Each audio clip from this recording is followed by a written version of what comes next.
Hello student, welcome to exam P. आज के इस वीडियो में हम डिस्कस करेंगे quant strategy for GIC assistant manager 2024। आपको जैसे पता है कि नोटिफिकेशन आ चुका है और इस एग्जाम के लिए हम क्वांट कैसे प्रिपेयर करें आज के सेशन में हम डिस्कस करने वाले हैं। सबसे पहले हम एग्जाम का एग्जाम पैटर्न समझेंगे। तो देखिए हमारे पास इसमें पार्ट ए में ऑब्जेक्टिव में आपके पास क्रिटिकल रीजनिंग आती है, 40 क्वेश्चन 40 मार्क्स 30 मिनट। ठीक है, फिर पार्ट बी में आपके पास test of the reasoning 4 section रहते हैं, English, general awareness and fourth section is numerical ability and computer literacy. तो ओवरऑल अगर हम यहाँ पर क्वांट सेक्शन की बात करें तो quant section and computer section combined आता है यहाँ पे, और उसमें total number of question 15 question 15 marks के। अब इसमें क्वांट का क्या वेटेज रहता है, अगर हम लास्ट ईयर क्वेश्चन पेपर को देखते हैं तो ये वेटेज जो है बेटा ये 8 to 10 वेरी कर सकता है। अगर 8 क्वेश्चन आपके क्वांट सेक्शन से हैं तो 7 क्वेश्चन आपके कंप्यूटर से होंगे। अगर 9 क्वेश्चन आपके पास क्वांट सेक्शन से मिलते हैं तो रेस्ट ऑफ दी 6 क्वेश्चन, तो ये वेरी कर सकता है 8 to 10। ठीक है, 8 क्वेश्चन भी आ सकता है और मैक्सिमम 10 क्वेश्चन भी आ सकते हैं आपके क्वांट सेक्शन में। तो हम इसका जो वेटेज लेके चलेंगे वो 8 to 10। अब हमें क्वांट कैसे प्रिपेयर करना है, तो उसके लिए हमें सबसे पहले इसके लिए क्वांट सेक्शन का सिलेबस जानना होगा। तो सिलेबस देखिए हमारा ओवरऑल जो एवरी एग्जाम्स के लिए क्वांट सेक्शन का सिलेबस रहता है वही है, number series, data interpretation, simplification and approximation, quadratic equation, data sufficiency, ratio and proportion, profit and loss and discount, average, mixture and allegation, percentage, time and work, simple interest and compound interest, partnership, time and distance, ages, permutation and combination and probability। ठीक है, तो ये हमारा quant section का syllabus है। अब हमारे पास जो इसका वेटेज है वो बहुत ही कम है, 8 to 10 क्वेश्चन। तो हम कौन कौन से ऐसे सेक्शन प्रिपेयर करें कि हम इजीली एग्जाम में क्वांट सेक्शन के क्वेश्चन अटेम्प्ट करके आए। तो बेटा अगर हम लास्ट ईयर को ऑब्जर्व करें तो यहाँ पे जो वेटेज है वो बहुत कम है। इस वजह से अगर हम डीआई की बात करें तो डीआई की जो प्रोबेबिलिटी है ना वो 50-50% की। जीआई आ भी सकती है नहीं भी। ऐसा क्यों बेटा, 8 क्वेश्चन में अगर डीआई दी जाती है तो फिर वो बहुत छोटी डीआई होगी, यानी मॉडरेट लेवल होगी, पर बहुत उसमें लेस डाटा दिया जाएगा, जिससे उसमें जो नंबर ऑफ क्वेश्चन उस डीआई पे बेस्ड होंगे वो 3 to 4 होंगे। ठीक है, उसकी प्रोबेबिलिटी भी 50% है, 100% नहीं। रीजन, अगर 8 क्वेश्चन आते हैं तो 4 क्वेश्चन तो फिर डीआई के हो जाते हैं, रेस्ट ऑफ द 4 क्वेश्चंस में वो क्या अरिथमेटिक, नंबर सीरीज, क्वाड्रेटिक, क्या क्या पूछे। ठीक है, तो डीआई के चांसेस 50% ये 50-50 है।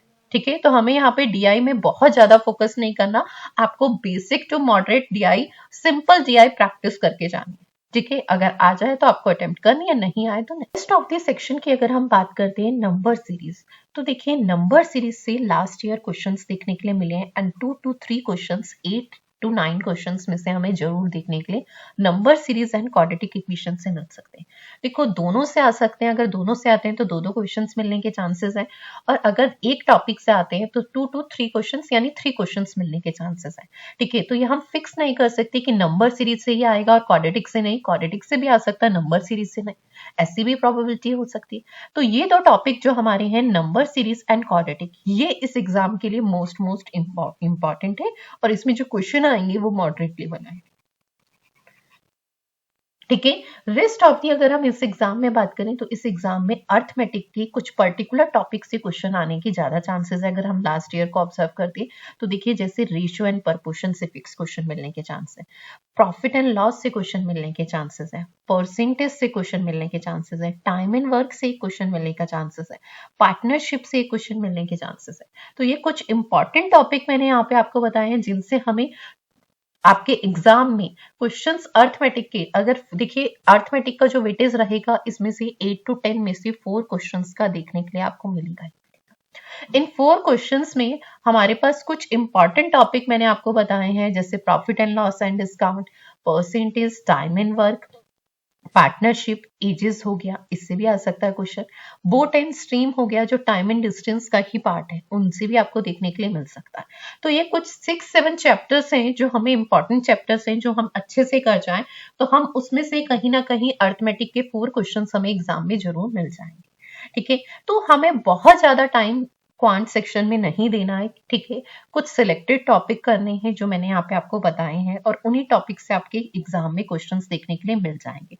जैसे परम्यूटेशन, कॉम्बिनेशन, प्रोबेबिलिटी, इन चैप्टर्स को हम स्किप कर सकते हैं। एवरेज हो गया, सिंपल एंड कंपाउंड इंटरेस्ट हो गया, हम छोड़ना चाहें तो इन चैप्टर्स को छोड़ के जा सकते हैं, क्योंकि वेटेज क्वांट सेक्शन का बहुत कम है, ठीक है।